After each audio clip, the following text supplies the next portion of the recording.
L'hiver 1962 s'abattit sur Lyon avec une violence inhabituelle, comme si la ville elle-même était punie pour un passé trop ancien pour être clairement remémoré. Le froid ne se contentait pas de transpercer la peau. Il pénétrait jusqu'aux os, alourdissait l'air et étouffait les sons, comme si chaque rue s'ensevelissait lentement sous un silence glacial. Les plus âgés murmuraient que ce froid était anormal, mais personne n'expliquait pourquoi. C'est dans ce contexte qu'Étienne Morel arriva en ville. Il n'était pas venu de son plein gré. Après la mort subite de sa mère, il avait hérité d'une maison à la périphérie de Lyon, une vieille propriété isolée, entourée d'arbres desséchés, qui ressemblaient plus à des os qu'à du bois. L'acte de propriété ne mentionnait qu'un seul nom, Maison Virmont, aucun historique, aucune description, juste une adresse. Étienne n'était pas un homme sentimental. Il avait travaillé des années comme expert en biens abandonnés, côtoyant des bâtisses délabrées, des histoires indicibles et des héritages oubliés. Pour lui, cette maison n'était qu'un bien de plus à vendre. Un hiver rigoureux n'y changerait rien. Mais, en s'approchant de la propriété pour la première fois, quelque chose a brisé cette froide logique. Le chemin menant à la maison était pratiquement impraticable, recouvert d'une épaisse couche de glace noire. Aucune trace de pas, aucun signe de vie récent. Pourtant, la porte d'entrée était entr'ouverte. Il n'y avait pas de vent. Malgré tout, la porte bougeait lentement, en grinçant de façon irrégulière, comme si on la poussait de l'intérieur. Étienne marqua une pause de quelques secondes, évaluant la situation. Son instinct professionnel lui criait la prudence, mais sa raison l'empêchait de tirer des conclusions hâtives. Il s'avança. L'intérieur de la maison était plus chaud que l'extérieur. Pas confortable, certes, mais moins mort. Une forte odeur imprégnait l'air, un mélange de bois humide et de fer rouillé. Les murs étaient trop intacts pour une maison abandonnée. Les meubles, recouverts de draps, étaient disposés avec une précision presque rituelle. Rien ne semblait avoir été oublié. Tout semblait préservé. Il traversa lentement la pièce principale, observant les détails. Une vieille horloge murale indiquait 3h17, arrêtée. Sur une table, des couverts étaient alignés comme si quelqu'un venait de se lever. Pas une poussière, aucune détérioration réelle. Ce sentiment a commencé par un léger malaise, une mauvaise interprétation de la situation. Cette maison ne correspondait pas à l'état d'abandon auquel on s'attendait. Puis il vit, sur le mur du fond, partiellement dissimulé par un tissu sombre, une marque était visible. Un symbole gravé à même le bois, profond, agressif, comme par la force brute. Ce n'était pas un ornement, c'était une marque insistante, et cela semblait récent. Étienne s'approcha, passant ses doigts sur la sculpture. Le bois était froid, plus froid que l'air ambiant. Au contact, il ressentit une légère vibration, presque imperceptible, comme un pouls lointain. Il retira rapidement sa main. À ce moment-là, un son résonna dans le couloir, une étape, lent, traîné, venant de l'intérieur de la maison. Étienne se retourna aussitôt. Le couloir était désert, plongé dans une pénombre épaisse. Il resta immobile quelques secondes, à l'écoute. Silence. Puis un autre son. Cette fois, plus près. Un mouvement de traînement continu, comme si l'on tirait quelque chose sur le sol. Il avança, plus prudent désormais. Chaque pas semblait amplifié, comme si la maison l'écoutait. Les murs étroits du couloir paraissaient se refermer sur lui, comprimant l'espace. Au bout du couloir, une porte fermée. Contrairement aux autres, il était verrouillé, et il y avait des marques sur le bois. Rayures. Beaucoup. De l'intérieur vers l'extérieur. Étienne toucha la poignée. Elle était froide. En la tournant, il comprit qu'elle n'était pas complètement verrouillée, mais simplement bloquée. Il força. La porte s'ouvrit difficilement, révélant une pièce sombre. L'odeur y était plus forte, plus lourde. Et il y avait quelque chose au centre de la pièce. Une chaise. Face au mur, avec des marques au sol tout autour, comme s'il avait été traîné à plusieurs reprises, toujours au même endroit. Étienne s'avança. La chaise a bougé, seule, 1 centimètre. Assez, il s'est figé. Le silence revint, plus dense qu'auparavant, presque solide. Puis, lentement, Comme obéissant à une volonté invisible, la chaise se mit à tourner. Il n'y avait personne. Mais quelque chose était assis là, et elle se retournait pour lui faire face. La chaise a fini de tourner. Personne n'était visible, mais la sensation de présence était accablante, comme si l'air s'était alourdi, exerçant une pression intense sur la poitrine d'Étienne, de l'intérieur. Ses yeux cherchaient une forme, un contour, une logique qui puisse expliquer ce qu'il voyait. Mais il n'y avait rien, et c'est précisément pour cette raison qu'il y avait tout. Il a battu en retraite, une étape, puis un autre. Puis la chaise s'immobilisa complètement, alignée avec la porte, comme si elle la regardait sortir. Étienne ne s'est pas enfui, pas encore. Son esprit, habitué à trouver des explications rationnelles, s'obstinait à reconstruire la réalité. Des vibrations dans le sol, des courants d'air, une structure défaillante. Tout était possible, mais aucune de ces hypothèses n'expliquait ce mouvement précis et intentionnel. Il ferma lentement la porte, et il la verrouillait. Ce soir-là, il décida de ne pas rester à la maison. Il rentra à Lyon sous une neige abondante, déterminé à vendre la propriété au plus vite. Mais, dès le lendemain, en entamant les démarches, il se heurta à son premier obstacle. Aucun enregistrement complet de la propriété n'est disponible. Un maison Virmontel existait dans les archives, mais de façon fragmentaire, incomplète. Des transferts interrompus, des documents raturés, des dossiers qui s'arrêtaient brutalement. Comme si quelqu'un avait tenté d'effacer l'histoire de la maison sans y parvenir complètement. C'est alors que le nom est apparu, Claire Duval, un archiviste local, réputé pour son travail de restauration de documents historiques négligés. Étienne ne croyait pas aux légendes, mais il croyait aux archives. Et quelqu'un, à un moment donné, avait consigné la vérité par écrit. Claire n'a pas aimé entendre le nom de la maison. Son visage ne trahissait pas une peur immédiate, mais une expression plus contenue, plus consciente. Un malaise ancien, déjà intégré, mais jamais apaisé. Elle hésita avant de parler. Il a dit que la maison n'était pas mentionnée ouvertement, non pas par superstition, mais par défaut. Les personnes liées à la propriété ont disparu des registres au fil du temps. Ils ne sont pas officiellement morts. Ils n'ont pas bougé. Ils ont tout simplement cessé d'exister dans les archives. Claire ouvrit un tiroir fermé à clé et en sortit des documents qui n'étaient manifestement pas catalogués. Les pages étaient jaunies, certaines tachées, d'autres partiellement brûlées. Rapports médicaux, datés de 1948 à 1961. Ils ont tous mentionné la même adresse. Et des symptômes similaires. Insomnie extrême, perte de la notion du temps, sentiment constant de présence. Épisodes de comportement compulsif, principalement liés aux meubles.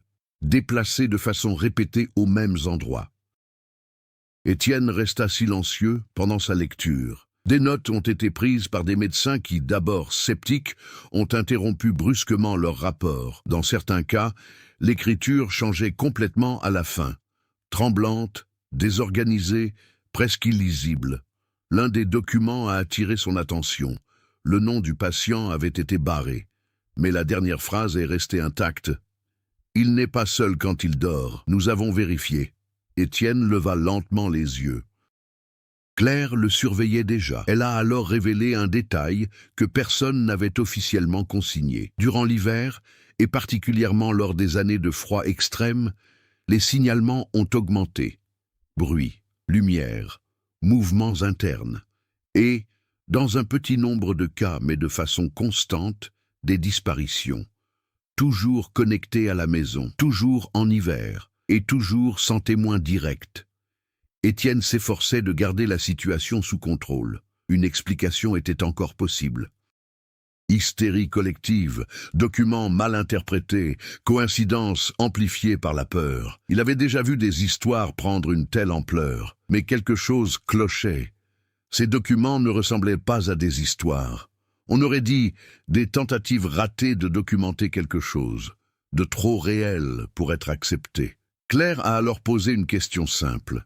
« Êtes-vous allé dans l'arrière-salle » Étienne ne répondit pas immédiatement. Mais c'était une réponse suffisante. Elle referma soigneusement les documents, comme si elle concluait quelque chose de plus qu'une simple conversation.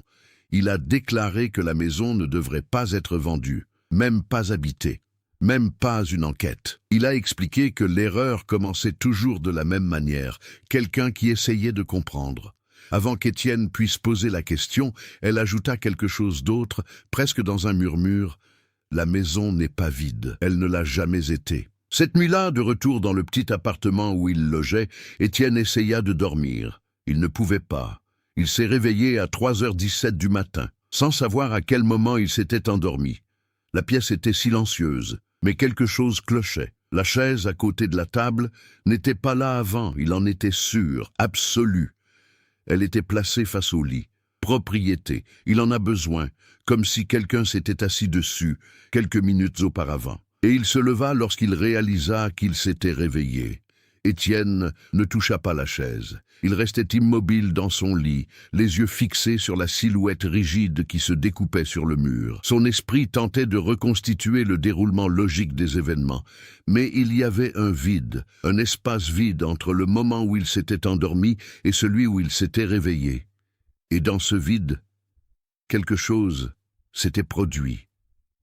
Il se leva lentement, sans quitter la chaise des yeux. Chaque mouvement était calculé, presque silencieux. En s'approchant, il remarqua quelque chose qui lui retourna l'estomac. Les pieds de la chaise étaient humides. Pas de l'eau, mais quelque chose de plus épais, plus sombre. La même odeur que dans la maison, du vieux bois et du fer. Il s'est immédiatement retiré. Ce matin-là, il décida de retourner à Maisons-Virmont, non pas par courage, mais par nécessité. Si cela le suivait, ce n'était plus seulement un bien, c'était une origine. Et les origines doivent être fermées. Le retour fut plus difficile qu'auparavant. La neige s'était intensifiée, effaçant complètement les traces de sa précédente visite. À son arrivée, quelque chose avait changé. La porte était fermée, complètement, sans aucun intervalle.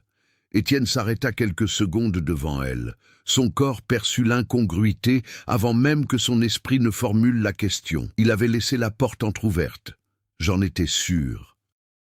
Lorsqu'il la poussa, il rencontra une résistance, comme si quelque chose de l'autre côté exerçait une pression sur eux. Il la forçait. La porte céda soudainement, s'ouvrant violemment. L'intérieur de la maison était plus froid qu'avant, bien plus encore. L'air semblait immobile, dense, presque solide. Chaque respiration était douloureuse. Et cette fois, il y avait de la poussière, une couche mince et uniforme, recouvrant le sol et les meubles.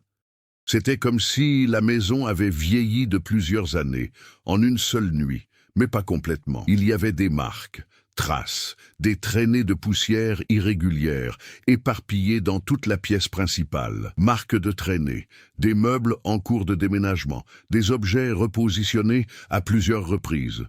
Étienne suivit les traces. Ils les conduisirent dans le couloir. Le même couloir. Mais maintenant, les murs étaient différents. Des taches sombres sont apparues sous le papier vieilli, formant des motifs presque organiques, comme des veines, comme quelque chose qui poussait de l'intérieur. Le son est de retour. C'est beaucoup plus clair cette fois. Traîner. S'arrêter. Faites glisser à nouveau. En provenance de la chambre. La porte était ouverte, pleinement. La chaise n'était plus au centre de la pièce. Elle était appuyée contre le mur. Il tourna vers le coin, comme si elle avait été placée là en guise de punition. Ou par obéissance. Étienne entra lentement. Le sol était marqué de dizaines, non, de centaines, de lignes tracées, toutes convergeant vers le même point, le centre exact de la pièce. Là, sur le sol, il y avait une marque profonde, un sillon, circulaire, comme si quelque chose de lourd avait tourné là d'innombrables fois. Il s'agenouilla et passa ses doigts le long du creux. Le bois était usé et chaud. Il fait trop chaud, à l'opposé du reste de la maison. Puis il écouta, un murmure. Cela ne vient pas de l'extérieur, mais depuis l'intérieur du sol. Des mots indistincts et superposés, comme des voix piégées qui tentent de franchir une barrière. Étienne recula brusquement.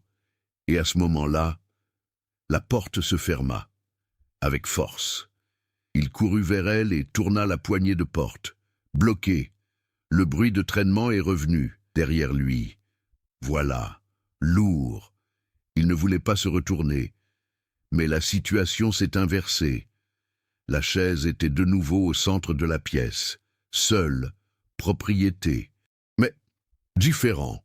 Ses jambes étaient désormais parfaitement alignées au-dessus de la rainure dans le sol. Parfait. Comme si elles s'y intégraient parfaitement, comme s'ils avaient toujours été là. L'air s'alourdit, le murmure s'intensifia.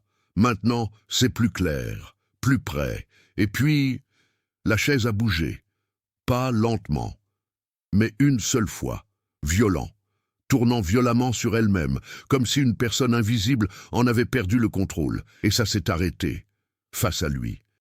Le son s'est arrêté, silence absolu, et puis l'impossible s'est produit. Le bois de la chaise a cédé. Il s'enfonça légèrement dans le siège, comme si un poids réel venait de s'y installer. Étienne recula d'un pas. Autre, la respiration devient difficile, logique défaillante. Et puis, une marque est apparue, au dos de la chaise, lentement, comme si on la pressait de l'intérieur vers l'extérieur. Un plan, une main, 5 doigts, poussé. J'essaie de sortir. Le bois s'est fendu, il s'est fissuré, et le murmure revint, cette fois d'une seule voix, Clara, directe et incroyablement proche. Restez. Étienne Gritou. Il a forcé la porte de toutes ses forces, et cette fois, elle a cédé. Il tituba dans le couloir sans se retourner. Mais le son le suivit. Traîner, traîner, traîner, comme si quelque chose était tiré derrière lui. Ou pire, suivre chaque étape du processus. Lorsqu'il franchit enfin le seuil principal, il s'effondra sur la neige, à bout de souffle. Et puis il a compris, il y avait des marques à côté de lui. Dans la neige vierge, aucune empreinte, mais les sillons, lignes parallèles, comme des pieds de chaise, se faire traîner, à côté de lui, jusqu'au bout. Étienne ne retourna pas immédiatement à Lyon. Il resta agenouillé dans la neige pendant plusieurs minutes, tentant de reprendre son souffle tout en observant les marques à côté de lui. Elles ne disparaissaient pas, elles n'étaient pas dues au vent, ni à son imagination. Et pire encore, ils ne sont pas arrivés là où il était. Ils ont continué. Ils passaient devant lui. Ils se dirigeaient vers la route, comme si ce n'était pas simplement l'accompagner.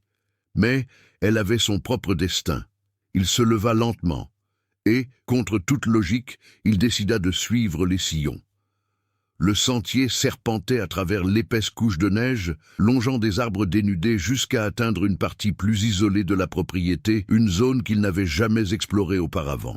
Là, partiellement dissimulée sous la glace et les branches, se trouvait une structure plus petite, une pièce jointe, vieux, oubliée. La porte était fermée, mais pas verrouillée. Lorsqu'il la poussa, l'odeur le frappa immédiatement, plus intense qu'à l'intérieur de la maison principale, plus organique, plus humain. L'intérieur était exigu, presque claustrophobe. Des étagères murales étaient remplies de vieilles bouteilles, dont beaucoup étaient cassées. Au centre, une table en bois était marquée de profondes entailles répétées, mais ce ne sont pas les objets qui ont attiré leur attention. C'étaient les murs, recouverts de notes, mots barrés, répétés, superposés.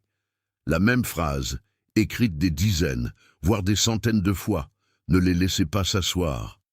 Étienne scruta l'espace du regard, cherchant à lui donner un sens.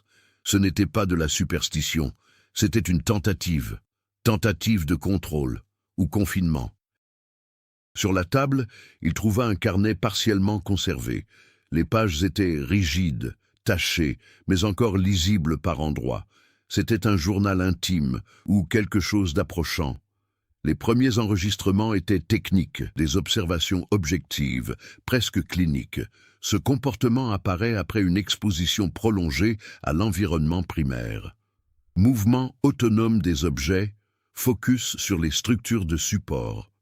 Chaise. Relation possible avec la répétition de la position spatiale.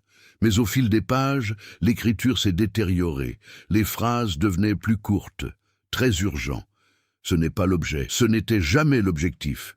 C'est ce qui utilise l'objet. Étienne ferma lentement le carnet. Le lien commençait à se former. Le problème ne venait pas de la chaise, c'était au milieu. Quelque chose utilisait cela comme point d'ancrage, en tant qu'interface. Et c'était nécessaire, s'asseoir. Un bruit interrompit le cours de ses pensées, venant de l'étranger, mesure, rapide, contrairement au glissement. Humain. Étienne quitta immédiatement l'annexe. Claire est vivante. Elle se tenait à quelques mètres de là, haletante, ayant visiblement couru tout le long du trajet. Son regard se porta d'abord sur les sillons de la neige, puis sur la porte ouverte de l'annexe. Elle n'avait pas l'air surprise. C'est confirmé. « Tu m'as suivi ?» dit-elle à voix basse. Étienne ne répondit pas. Ce n'était pas nécessaire. Claire s'approcha lentement, mais garda ses distances avec l'entrée de l'annexe, comme si elle savait exactement jusqu'où elle pouvait aller. Elle a alors révélé quelque chose qui a complètement changé la perspective. Son père était l'un des médecins mentionnés dans les rapports. Il n'a pas disparu immédiatement. Premièrement, cela a changé. Il restait des jours sans dormir. Elle a déplacé des meubles tôt le matin. Il réarrangeait les chaises de manière obsessionnelle, toujours au même endroit, jusqu'à ce qu'une nuit d'hiver, il disparaisse. Pas de combat. Aucun signe. Sauf sur un point, une chaise placée au centre de la pièce, face à la porte, comme s'il attendait. Claire n'est jamais retournée dans la maison après cela, jusqu'à maintenant, et seulement parce qu'Étienne avait réactivé quelque chose. Elle a montré les rainures du doigt. Il a dit que ça ne suivait pas les gens. Cela suivait des schémas. Répétition. Poste. Et cela, en entrant dans la maison, Étienne avait fait exactement comme tous ceux qui l'avaient précédé. Interagi. Il a observé. Il a répondu. Elle a ensuite posé une question directe. « Vous y êtes déjà assis ?» Le silence d'Étienne fut bref, mais ça suffit. Claire ferma les yeux un instant. C'était pire qu'elle ne l'avait imaginé. Le vent a commencé à se lever. La neige tombait plus fort maintenant, réduisant la visibilité. Mais quelque chose clochait au niveau des courants d'air. Ce n'était pas aléatoire, il semblait circulaire, convergent, en route vers la maison. Ils ont tous deux regardé en même temps. Une des fenêtres était ouverte. Ils ne l'avaient pas laissée comme ça. Et dans l'obscurité, quelque chose bougea. Ce n'est pas un formulaire, mais une absence de forme, comme un espace occupé par quelque chose qui ne devrait avoir aucune dimension. Claire recula d'un pas. Pour la première fois, il perdit le contrôle de son visage. « C'est plus fort maintenant », murmura-t-il. Étienne ressentit à nouveau cette pression dans sa poitrine. Plus intense, plus près. Et puis, il réalisa quelque chose d'encore pire. Les sillons dans la neige. Il n'allait plus dans une seule direction. Il y en avait maintenant plusieurs.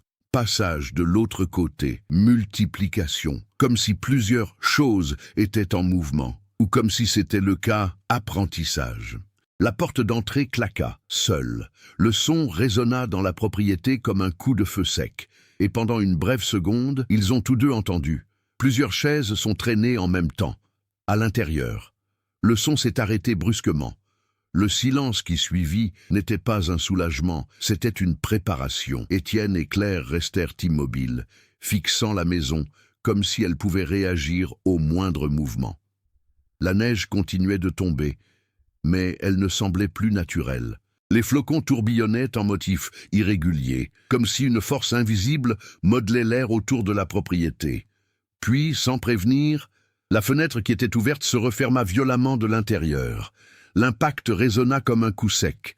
Claire recula d'un pas. Cela ne s'est jamais produit auparavant. Il n'y avait aucune peur dans sa voix. C'était une reconnaissance. Et cela n'a fait qu'empirer les choses. Étienne prit une profonde inspiration, s'efforçant de rester concentré. Il y avait une logique, certes déformée, mais bien réelle. Tout tournait autour de la répétition, de la position, de l'interaction. Et alors il a compris. Il veut que nous entrions. Claire se retourna immédiatement. Non. Mais Étienne avançait déjà. Non pas par bravoure, mais la fuite ne fonctionnait plus. Il avait déjà quitté la maison, je l'avais déjà suivi. Et maintenant, elle prenait de l'ampleur. S'il y avait un point d'origine, il fallait l'arrêter là. Claire hésita quelques secondes, avant de le suivre.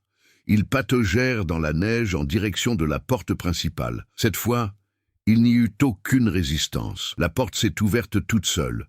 lentement, attrayant. L'intérieur était complètement différent. La poussière était retombée. Les meubles étaient disposés, alignés, précis, comme si quelqu'un avait préparé le terrain, ou tout réorganisé pour une occasion particulière. Et il y avait d'autres chaises, bien plus encore. Là où il n'y avait autrefois que quelques meubles, des dizaines de chaises occupaient désormais l'espace, toutes orientées vers le centre de la pièce principale, comme un public silencieux, en attendant. Claire s'arrêta à l'entrée. Ce n'était pas comme ça que ça s'est passé. Étienne entrou. L'air était redevenu plus chaud, mais ce n'était pas du confort. C'était quelque chose de naturel, trop respirant, comme si la maison était vivante. Ils se sont déplacés entre les chaises. Aucun d'eux n'a bougé, encore, mais ils étaient tous positionnés avec une précision troublante, formant un cercle imparfait autour d'un point central. Et des ailes, pas de centre. Il y avait quelque chose de nouveau, une chaise d'un genre différent, plus vieux, plus usé, avec des marques profondes dans le bois, comme s'il avait supporté un poids trop longtemps, ou quelque chose qui n'aurait jamais dû supporter de poids. Claire s'arrêta immédiatement. Celui-ci n'était pas là. Étienne s'approcha. Chaque pas semblait résonner plus fort, comme si la maison amplifiait sa présence. Le sol sous ses pieds était de nouveau marqué, la même rainure circulaire que la quatrième, mais plus grand, beaucoup plus grand, comme si le point d'origine avait été déplacé ou élargi. Les chuchotements commencèrent, faibles, mais en croissance. Cette fois, il ne s'agissait pas de voix qui se chevauchaient, c'était une conscience unique, Clara, concentrée. J'observe. « Il ne veut pas seulement un logement », dit Claire, presque sans s'en rendre compte. Étienne s'arrêta devant le fauteuil du milieu. Son corps a réagi avant son esprit. Un sentiment de reconnaissance, faux, plus axé sur la famille, comme s'il y était déjà venu, comme s'il l'avait déjà fait. Et puis, un souvenir a refait surface, fragmenté, incomplet. Mais ça suffit, la nuit précédente. Pas d'appartement, la chaise, positionnée face à lui, et le vide entre le sommeil et l'éveil. Il n'avait pas simplement dormi, il avait assis. Étienne recula brusquement. « Je l'ai emporté avec moi. » Claire n'a pas répondu, mais son regard le confirma. Essayer. Cela ne se limitait pas à la maison. La maison n'était que le point de départ. Quel que soit l'objet, il avait besoin de quelqu'un. Quelqu'un qui interagirait, qui l'accepte, sans même s'en rendre compte. Les chaises autour d'eux commencèrent à vibrer légèrement. Ils ne bougeaient pas encore, mais ils tremblaient. Comme s'ils étaient prêts. L'air s'alourdit. Le murmure devint une voix. « Vous êtes de retour. » Le siège du milieu a grincé, lentement, comme si elle respirait. Et puis, elle a déménagé, seule, tournant lentement, jusqu'à ce qu'elle soit parfaitement alignée avec Étienne. En attendant, Claire lui attrapa le bras. « Ne regarde pas, ne réponds pas, ne... » Trop tard. Le regard d'Étienne était déjà fixé sur la chaise, et quelque chose en lui répondit, pas en mots, mais dans l'acceptation. Les autres chaises ont bougé en même temps, un son collectif, violent. Ils se traînaient sur le sol à l'unisson, bouclaient la boucle, supprimaient toute possibilité de sortie. Claire a essayé de l'éloigner, mais il n'a pas réagi. Son corps était raide, pris, comme si une partie de lui avait disparu. Le fauteuil central a été avancé de quelques centimètres. Seul, invitation, commande, destination, et puis, sans résistance. Étienne s'avança, et il s'assit. Le son s'est arrêté instantanément. Silence absolu. Claire a hurlé, mais sa voix semblait lointaine, très loin, parce qu'à ce moment-là, Étienne n'était plus dans la pièce. Il était ailleurs, sombre, sans forme, pas le temps, mais pas vide, jamais vide.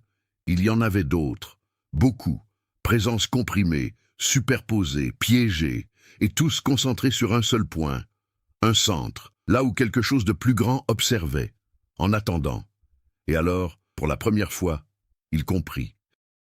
Il ne s'agissait pas d'une entité confinée à la maison, c'était une structure, un système, vieux, patient, construit au fil du temps. Chaque personne qui s'est assise, Il n'a pas disparu. Il a été ajouté, intégré. Et à la maison, c'était juste la porte. Dans la pièce, le corps d'Étienne restait immobile sur la chaise, les yeux ouverts, mais vides. Le bois sous lui commença à craquer, s'adapter, ajustement, comme s'il recevait quelque chose, qu'il était finalement rentré chez lui. Claire recula lentement. L'horreur ne faisait plus aucun doute. C'était compréhensible, et le pire était encore à venir, parce que les chaises autour, ils commencèrent à faire demi-tour, un par un. Plus de centre, mais pour elle. Claire ne cria plus. L'impulsion initiale avait été un pur instinct, une tentative désespérée d'échapper à ce qui se passait. Mais à présent, il n'y avait plus aucune illusion de contrôle. Ce qui était là ne réagissait ni à la peur, ni à la logique. Il réagissait à sa participation, et elle était toujours debout. Je ne m'étais pas encore assis, cela l'a tenue à l'écart. Pour l'instant, les chaises autour d'eux finirent de pivoter. Tous les regards étaient désormais tournés vers elle, immobiliers, silencieux, mais pleines d'intention. Au centre, le corps d'Étienne demeurait assis, parfaitement aligné avec le fauteuil ancien. Sa respiration était presque imperceptible. Ses yeux ouverts reflétaient la pièce, sans la reconnaître. Il n'était plus là. Claire recula d'un pas. Le son était suffisant. L'un des présidents a répondu. Il s'est traîné de quelques centimètres, sec, direct. Elle s'est figée. Le schéma se dessinait rapidement dans son esprit.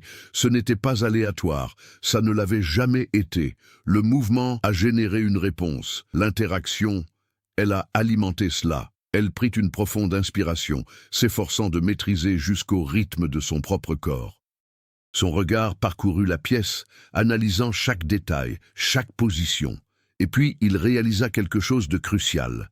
Les chaises n'étaient pas seulement face à elle, ils ont été ajustés, légèrement désalignés, l'un par rapport à l'autre, comme si chacun occupait une position spécifique au sein d'un système plus vaste, comme des points dans un dessin invisible. Elle baissa les yeux, les rainures, les marques de traînée. Les lignes qui paraissaient auparavant chaotiques révélaient désormais un motif plus large, des cercles à l'intérieur de cercles, tous reliés au point central où se tenait Étienne. Ce n'était pas qu'un simple phénomène, c'était une structure fonctionnelle, et il y avait été intégré. Claire ferma les yeux un instant. Le souvenir de son père a ressurgi avec force. La chaise dans la pièce, face à la porte, en attendant. Elle ne l'a jamais vraiment compris, jusqu'à maintenant. Il ne s'attendait à ce que quelqu'un entre. Il occupait un poste, maintenir une activité, ou contenu. Claire ouvrit les yeux, et il regarda Étienne. S'il en faisait désormais partie, alors le retirer pourrait. Le raisonnement était incomplet. Une chaise à sa gauche a bougé brusquement, plus vite cette fois, plus agressif. Le message était clair. Toute interférence était interdite. Claire a changé de stratégie. S'il réagissait à l'interaction, alors peut-être pourrait-on le tromper par son absence. Elle commença à reculer, lentement, sans mouvement brusque, contrôler chaque pas, chaque respiration. Une chaise à droite a réagi par un léger craquement. Une autre femme à gauche a fait de même, mais aucun d'eux n'a progressé directement. Encore, elle était près de la sortie. Encore 3 étapes. 2, 1. Le bruit venait de derrière, pas depuis les chaises, mas de Étienne. Une fissure sèche. Claire s'arrêta immédiatement. Son corps avait bougé, au minimum, mais ça suffit.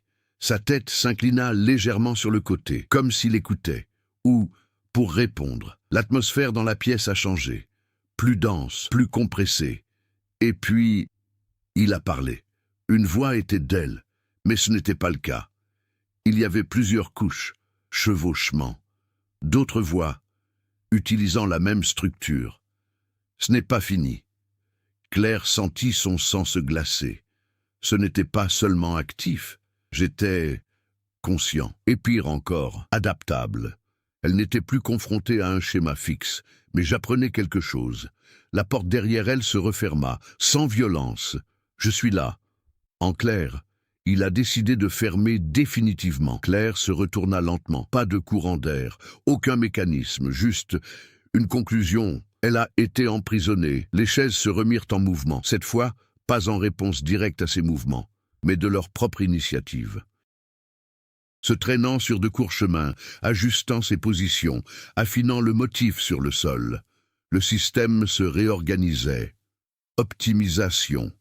Et elle faisait partie du nouveau calcul. Claire regarda autour d'elle, à la recherche du moindre défaut, de la moindre irrégularité. Et il l'a trouvée. L'une des chaises, celle qui est la plus proche du mur, était légèrement désalignée, quelques centimètres, mais suffisamment pour briser la symétrie. Elle n'a pas réfléchi. Il a agi. Il s'approcha rapidement de la chaise et la poussa violemment, la déplaçant complètement de sa position initiale. Le son qui suivit n'était pas physique, c'était structurel, comme si quelque chose de beaucoup plus grand était soudainement mis à rude épreuve. Les autres chaises s'arrêtèrent, tous, en même temps. Le silence revint, mais différent, instable. Claire recula immédiatement. L'erreur, ou le succès, était arrivé. Et puis, le corps d'Étienne réagit violemment. Ses bras se crispèrent. Ses doigts se crispèrent sur la poignée de la chaise, et sa tête bascula brusquement en arrière. Leurs yeux étaient désormais concentrés, mais pas en elle, par son intermédiaire, comme s'il voyait quelque chose au-delà, quelque chose qui était affecté. Le sol trembla légèrement. Les rainures semblaient s'élargir, comme des fissures qui s'ouvraient en réaction à la rupture du motif. Et le murmure revint, pas comme une voix, mais comme la tension. En tant que résistance, Claire avait fait quelque chose que personne n'avait jamais fait auparavant. Elle avait interféré avec le système, et maintenant le système réagissait. La secousse cessa aussi brusquement qu'elle avait commencé. Mais l'équilibre de la maison avait été rompu. Claire l'a pressenti avant même de le voir. L'atmosphère n'était plus la même. Une instabilité régnait, comme si l'espace tentait de se réorganiser sans y parvenir. Les chaises, jadis parfaitement alignées, présentaient désormais de légères variations, de minimes décalages, mais suffisants pour suggérer quelque chose d'essentiel. Le système n'était pas invulnérable. Il avait besoin d'ordre, répétition, par obéissance. Et pour la première fois depuis son arrivée, Claire n'était plus seulement observée. Elle s'immisçait dans les affaires des autres. Ses yeux restèrent fixés sur la chaise qui l'avait poussée. Cette petite déchirure avait provoqué une réaction disproportionnée, quelque chose de profond, de structurel. Cela signifiait une seule chose. Son pouvoir ne résidait pas dans l'entité elle-même, mais dans la configuration, en géométrie, non standard. Claire prit une profonde inspiration, son objectif désormais clair. Il n'y avait plus de place pour l'hésitation. Si elle voulait partir de là, ou ramener Étienne, elle devait agir encore plus directement. C'est risqué. Elle fit un pas. Cette fois, pas de recul, mais passons à autre chose. Une chaise voisine s'est immédiatement déplacée, tentant de corriger le désalignement environnant. Claire a répondu avant que le système ne se stabilise. Il en a poussé un autre, puis une dernière, rapide, nécessaire, sans laisser le temps d'une réaction complète. Le son qui résonnait dans la maison était plus intense, comme une tension croissante poussée à son paroxysme. Les chaises se mirent à bouger de façon erratique, certaines cherchant à reprendre leur place initiale, d'autres déplacées par l'intervention de Claire. Le cercle se déformait, le centre s'affaiblissait. Au milieu de la pièce, le corps d'Étienne réagit à nouveau, cette fois-ci avec plus de violence. Son torse se pencha en avant, comme si quelque chose essayait de le maintenir plaqué contre la chaise, tandis qu'une autre force l'en tirait. Les doigts serraient si fort que le bois commença à céder, puis il reprit la parole. Il semblerait. Cette fois, la voix était davantage la sienne, mais toujours contaminée. Claire n'a pas arrêté. Elle marcha droit vers le centre. Chaque pas lui paraissait plus lourd, comme si le sol lui résistait. Les chaises autour d'elle se mirent à bouger plus brusquement, non seulement pour se repositionner, mais aussi pour tenter de l'intercepter. L'un d'eux s'est glissé rapidement devant lui, bloquant le passage. Claire la poussa de toutes ses forces. Le bois craqua, résista et céda. Un autre déplacement, Nouvelle panne. Le système était défaillant. L'air vibrait, le murmure revint, mais désormais fragmenté, désorganisé, comme plusieurs voix essayant de parler en même temps sans parvenir à s'harmoniser. Claire a rattrapé Étienne. Il avait froid, mais pas comme avant. C'était un rhume atypique, instable, comme si deux températures coexistaient dans le même corps. Elle lui tenait les épaules. « Étienne, écoute, tu n'es pas seul. » Ses yeux tremblaient. Pendant un instant, ils se concentrèrent sur elle. Clarté. Bref, mais c'est réel. « Je ne peux pas sortir, » murmura-t-il, sa voix tremblante entre deux mots. Claire jeta un rapide coup d'œil autour d'elle. Le motif sur le sol, les rainures, le point central. Tout tournait encore autour de la chaise. Pas le sien. À partir de cette position. Elle a compris. « Ce n'est pas vous qui êtes emprisonné, » dit-il fermement. « C'est le lieu qui vous emprisonne. » Sans hésiter, elle tira. Il a essayé de le tirer de sa chaise, mais quelque chose résistait, pas physiquement, mais structurellement. Comme si l'espace autour de lui s'était solidifié, les chaises alentour ont réagi violemment. Plusieurs se sont déplacés simultanément, convergeant vers le centre. Ne pas attaquer, mais reconstruire, pour rétablir les paramètres par défaut. Claire n'avait plus le temps. Elle a de nouveau changé de stratégie. S'il ne parvenait pas à destituer Étienne, il me fallait détruire cette position. Son regard se posa sur le sol, le groove, le fondement du système. Elle relâcha Étienne un instant, et du pied se mit à gratter le bois avec force, essayant de rompre la continuité du cercle. Rien. La marque était trop profonde, trop vieux. Puis, elle vit. Un des pieds de la chaise s'insère parfaitement dans la rainure. Point d'ancrage. Elle a saisi la chaise, il l'a repoussée sur les côtés. Le bois s'est fendu, il a résisté, mais Claire ne s'est pas arrêtée.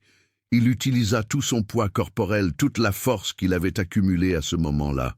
« Fichez le camp d'ici » cria-t-elle, plus pour elle-même que pour lui. Le pied de la chaise a cédé, il était déplacé. Un son assourdissant résonna dans toute la maison, pas physique, mais structurel, comme si quelque chose était arraché de l'intérieur d'un mécanisme complexe. L'effet fut immédiat, toutes les chaises se sont arrêtées, l'air s'est effondré, les chuchotements cessèrent, et le corps d'Étienne bascula en avant. L'ivre. Claire l'a rattrapé avant qu'il ne tombe complètement. Il s'étouffait, confus, présent. Mais quelque chose clochait encore. Tout à fait faux. En raison du silence qui suivit, il n'était pas vide, c'était prévisible. Et puis, lentement, très lentement, les chaises autour d'eux se remirent à tourner. Mais pas vers le centre. Pas si sûr, Claire. Pas une bonne, Étienne. Il faisait demi-tour, dans le même ordre d'idées, un coin de la pièce, sombre, là où il n'y avait rien auparavant. Et maintenant, il y avait. Ce n'est pas un formulaire, mais une présence plus dense, plus précis, comme si, en brisant le système, Claire avait fait pire. Elle n'a pas seulement libéré Étienne, elle a libéré ce que le système maintenait organisé. Le coin de la pièce semblait absorber la lumière. Ce n'était pas une obscurité ordinaire, c'était une densité extrême, comme si l'espace se comprimait, se repliait sur lui-même. Claire sentit l'air se déplacer à nouveau, mais cette fois, il n'y avait plus de schéma identifiable. Cela ne suivait plus aucune règle compréhensible. Le système était défaillant, et ce qu'il contenait était gratuit. Étienne s'appuyait toujours sur elle, cherchant à retrouver son équilibre. Sa respiration était irrégulière, ses yeux clignaient trop vite, comme si son esprit tentait de se reconnecter à son corps. « Je les ai vus », murmura-t-il, presque sans voix. « Je les ai tous vus. » Claire n'a pas répondu. Il n'y avait pas le temps. Les chaises continuaient de tourner lentement, toutes orientées vers le même point. Certaines grinçaient, d'autres tremblaient, comme si elles réagissaient à la présence grandissante dans ce coin. Obéissance, même sans que le système soit intact. Cela exerçait encore un contrôle. « Nous devons partir », dit Claire d'un ton ferme, mais lorsqu'elle a regardé la porte, elle a compris. Il n'y avait pas d'issue facile.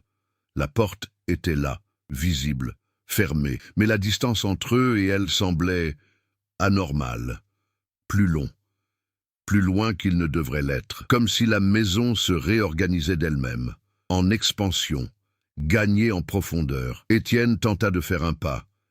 Il a failli tomber. Claire le serra contre elle, le tirant plus fort. « Reste avec moi, maintenant !» Il hocha la tête, mais son regard se porta involontairement sur le coin de la pièce. Quelque chose l'appelait. Encore. « Il sait qui je suis !» dit-il d'une voix plus claire à présent, mais empreinte d'effroi. « Pas seulement moi, nous tous. » Claire lui serra le bras. « Ne regarde pas. » Mais elle avait l'air d'elle-même, et il le regretta aussitôt. Un instant, un seul, une présence prit forme, incomplet, instable, mais ça suffit. Une superposition de silhouettes humaines, compressées, déformées, comme des reflets brisés tentant d'occuper le même espace. Des visages incomplets, des membres qui se chevauchent, et quelque chose de plus grand derrière qui soutient le tout. J'observe. Calculateur. Ce n'était pas de la colère, même pas la faim. C'était une réception. Il existait quelque chose conçu pour faire cela. Et maintenant, elle était débridée. Claire tira Étienne avec force. « Maintenant !» Ils commencèrent à se diriger vers la porte. Chaque pas demandait un effort, comme patauger dans une eau épaisse. Les chaises se remirent en mouvement, mais non plus en formation. Cette fois, c'était le chaos. Certains ont été repoussés. D'autres étaient attirés vers cette présence, comme si des forces opposées se disputaient le pouvoir. La maison trembla. Une fissure est apparue dans le mur, puis un autre. L'environnement s'effondrait, ou reconstruire. C'était impossible à dire. Ils étaient presque à mi-chemin lorsque le premier véritable obstacle est apparu. 2 chaises glissèrent rapidement devant eux, se heurtant et formant une barrière improvisée. Claire n'a pas hésité. Il en a donné un violent coup de pied à l'un d'eux. La chaise a basculé, mais il ne s'est pas complètement effondré. Quelque chose la retenait, de l'autre côté, invisible, et il l'a remis en position. Étienne recula d'un pas, la peur revenant de plus belle. « Vous n'allez pas nous laisser partir ?» Claire serra les dents. « Alors on ne sort pas. » Il la regarda, perplexe. « Quoi ?» Elle se retourna vers le centre de la pièce, pour le motif brisé, pour le sillon incomplet dans le sol, au siège du milieu, maintenant mal aligné. Et il comprit. Cela nécessitait encore une structure, même gratuite. Je cherchais encore à m'organiser. J'essayais encore de reconstruire le système. Il ne veut pas simplement partir, a-t-elle rapidement déclaré. Il veut se remettre sur pied. Étienne commença à comprendre. Et si je réussis, Claire a ajouté, vous n'aurez plus besoin de la maison. Silence, lourd, définitive. Ils n'essayaient pas d'échapper à quelque chose qui les piégeait. Ils empêchèrent quelque chose de devenir indépendant. Claire a pris sa décision sans hésiter. Nous allons en finir ici. Elle relâcha Étienne et retourna au centre de la pièce. Cette fois, ne pas casser, mais contrôler. Elle recommença à déplacer les chaises. Pas au hasard, mais en observant, essai. Chaque mouvement engendrait une réaction de la part de la personne présente dans le coin, de petites distorsions, des contractions, des tentatives d'ajustement. Elle était en train de le planifier, apprendre le schéma, plus vite qu'il ne pouvait s'y adapter. Étienne, encore chancelant, hésita une seconde. Mais ensuite, il a fait la même chose. Il a poussé une chaise, puis un autre. La synchronisation n'était pas parfaite, mais c'était suffisant.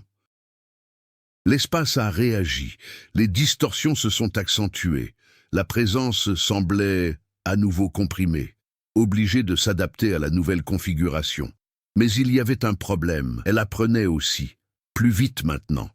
Chaque modification apportée par Claire a reçu une réponse plus rapide, moins d'erreurs, moins de fragilité.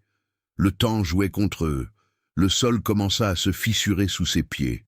Les murs craquaient comme s'ils se tordaient. La maison ne pouvait plus contenir grand-chose.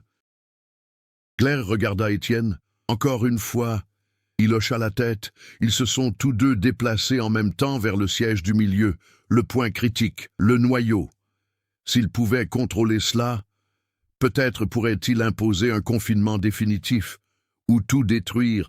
Lorsqu'ils ont touché la chaise, la présence a réagi, violent. Le coin de la pièce s'élargit soudain, comme une brèche dans l'espace. Les silhouettes s'étirèrent, se déformant vers eux. Et pour la première fois, quelque chose est sorti. Pas entièrement, mais ça suffit. Une forme allongée et incomplète, qui franchit le bord du coin, entrait dans la pièce. La distance jusqu'à la porte avait complètement disparu. Il n'y avait aucune issue, il n'y avait plus d'issue. Une simple confrontation, directe, inévitable. Claire serra fermement la chaise, maintenant ou jamais. Le sol sous leurs pieds commença à se dérober, et sa présence s'intensifia. La présence s'est faite sans hâte. Et c'était ça le plus terrifiant. Il n'y avait ni impulsion ni perte de contrôle, juste une certitude, comme si j'avais toujours su que ce moment arriverait. Les formes déformées qui la composaient s'étendaient sur le sol et les murs, se superposant à la structure de la maison, comme si l'espace physique n'était qu'une couche superficielle, jetable. Claire n'a pas reculé. Ses doigts serraient si fort le bois du fauteuil central que la douleur n'était plus perceptible. À côté de lui, Étienne faisait de même, toujours chancelant, toujours désorienté, mais présent, et pour la première fois depuis le début, il n'était pas tiré. Il résistait. « Il veut un lieu fixe, » dit Étienne, la voix tremblante mais assurée. « Pas seulement un corps, un point d'ancrage. » Claire acquiesça. « Alors nous en donnons un. » Elle a tiré la chaise avec force dans la rainure inachevée, mais pas complètement, pas parfaitement. Exprès. Le raccord s'est désaligné. Faux. Une erreur s'est produite au sein du système. La personne présente a réagi immédiatement. Les silhouettes se contractèrent, comme si un processus essentiel avait été interrompu. L'air vibrait d'une intensité presque insoutenable. Mais il n'a pas reculé. Il se déplaçait plus vite, cette fois avec force. Le sol se fissura sous leurs pieds, ouvrant des fissures qui se propagèrent vers les murs. Les chaises autour d'eux se mirent à grincer violemment, s'entrechoquant, tentant désespérément de retrouver leur configuration initiale. Mais Claire et Étienne étaient plus rapides. Ils ont déplacé d'autres chaises. Ils ont créé des défauts, interruptions, casses. Le système tentait de se corriger, mais à présent 2 agents actifs intervenaient. Et cela, elle n'était pas préparée à une opposition coordonnée. L'entité en question a finalement réagi par une forme proche de l'agression. Les formes s'étendaient brusquement. L'un d'eux a touché le bras d'Étienne, pas sous forme d'impact physique, mais comme une invasion. Il a hurlé. Son regard erra un instant, comme s'il avait été ramené de force dans cet espace informe. Claire le tenait dans ses bras. « Restez ici !» Mais quelque chose avait changé. La présence avait appris. Elle n'avait plus besoin d'attendre que quelqu'un s'assoie.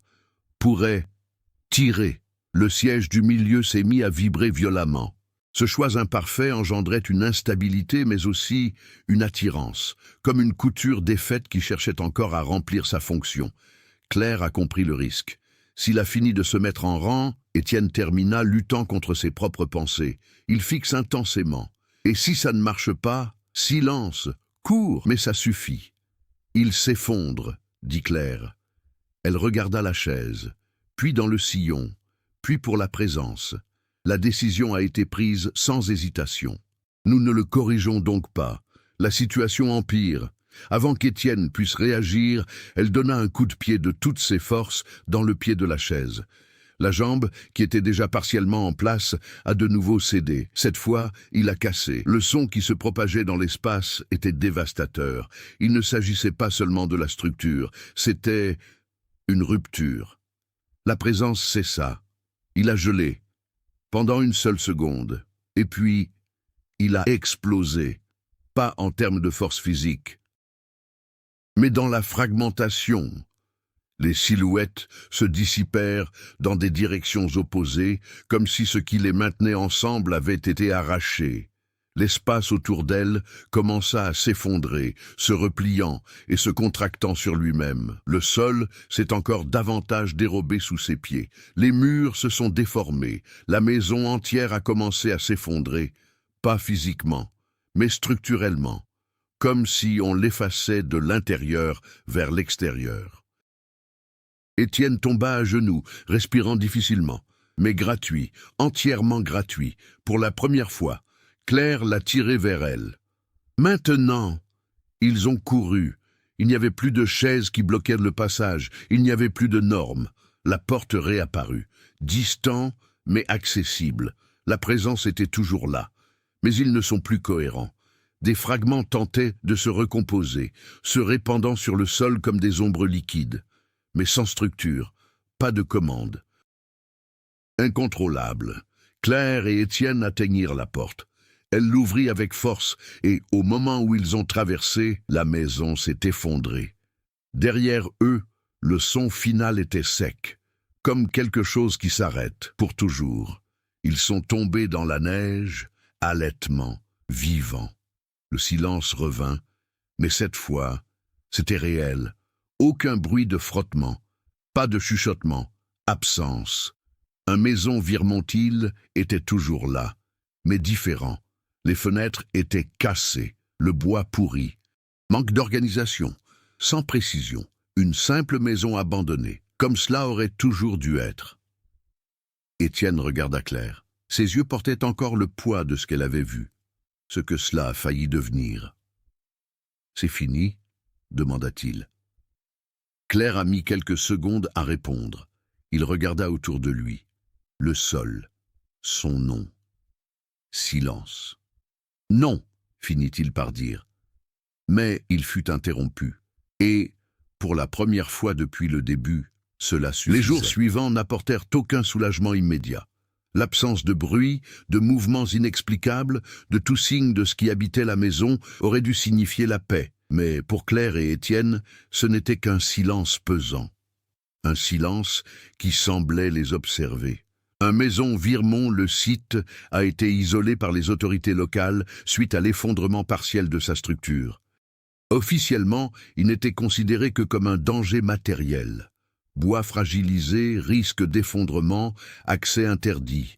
Aucune mention de disparition, de schémas récurrents ou de dossiers médicaux. Comme toujours. Claire s'y attendait. Pendant des semaines, elle a relu les dossiers. Non pas pour prouver ce qui s'était passé, cela n'avait plus d'importance, mais pour comprendre l'ampleur du problème. Et la réponse n'apporta aucun réconfort. Les enregistrements ne se sont pas arrêtés à la maison. Ils ont établi le contact, autres adresses, autres années. D'autres incidents présentant des schémas similaires, objets déplacés, comportements répétitifs, personnes ayant développé des habitudes inexplicables, jusqu'à leur disparition sans laisser de traces formelles. La maison à Lyon n'était pas unique. C'était une des entrées. Étienne, quant à lui, évita toute tentative d'explication. Il retourna à l'appartement uniquement pour récupérer ses affaires, et même alors, il n'y entra pas seul. Il ne restait pas longtemps dans les espaces clos. Il évitait les chaises qu'il n'avait pas placées lui-même. Et surtout, il ne s'asseyait plus jamais sans vérifier le sol, sans vérifier la position, sans vérifier la présence d'éventuelles marques. Ce qu'il avait vu dans cet autre endroit n'avait pas disparu. Il est resté, fragmenté, mais présent. Parfois, tôt le matin, il se réveillait précisément à 3h17, sans raison apparente. Je suis là, mais avec l'impression absolue que quelque chose venait de bouger, tout près. Claire a changé elle aussi, mais d'une manière différente. Elle ne l'a pas évité. Elle regardait. Il a commencé à cartographier des motifs à petite échelle, des répétitions subtiles dans les environnements quotidiens, de petits décalages, des meubles qui semblaient trop déplacés pour être une coïncidence. Rien d'extrême. Rien de concluant, mais suffisant pour maintenir une vigilance constante, car maintenant elle savait. Cela ne dépendait pas d'un lieu précis. Cela dépendait de la structure, répétition, acceptation, et surtout de la part de quelqu'un qui ne s'en est pas rendu compte au moment où ça a commencé. Des mois plus tard, à la fin de l'hiver, Claire retourna à la propriété, seule. La neige avait partiellement fondu, révélant le terrain accidenté autour de la maison. La bâtisse restait isolée, entourée de simples panneaux et barrières. Elle n'a pas dépassé, ce n'était pas nécessaire, la distance était déjà suffisante. La maison Virmont, elle, semblait morte à présent, Absence. Aucun schéma. Involontairement. Mais, à y regarder de plus près, quelque chose clochait. Une des fenêtres de l'étage supérieur. Ravin. Ouvrir. Légèrement décalé par rapport aux autres. Claire plissa les yeux. C'était un détail mineur, presque insignifiant, mais ça suffit. Elle ne s'est pas approchée, il ne l'a pas corrigée, il n'a pas interagi, il s'est contenté d'observer pendant quelques secondes, et puis il est parti, sans regarder en arrière, parce qu'elle avait compris quelque chose d'essentiel à ce moment-là. Ce n'était pas la maison qu'il fallait éviter, c'était l'envie de s'organiser, pour ajuster, pour répondre, pour participer, pourvu que cela puisse être évité. Peut-être resterait-elle fragmentée, incomplet, impossible de reconstruire. Mais ce n'était pas une certitude, ce ne serait jamais le cas. Quelque part, un jour, quelqu'un trouverait quelque chose d'inhabituel, quelque chose de presque imperceptible, et, par instinct, je le corrigerais, et cela suffirait. Des années plus tard, lors d'un hiver tout aussi rigoureux, un nouveau document a fait surface dans les archives municipales d'une petite ville du sud de la France. Rien d'inhabituel au premier abord. Une vieille propriété, héritée récemment. Un seul résident. Aucun historique pertinent. Le rapport initial ne mentionnait qu'un seul détail curieux. On a constaté que les meubles avaient été déplacés à plusieurs reprises sans aucune explication plausible. L'affaire n'a pas progressé. Il a été archivé, comme tant d'autres.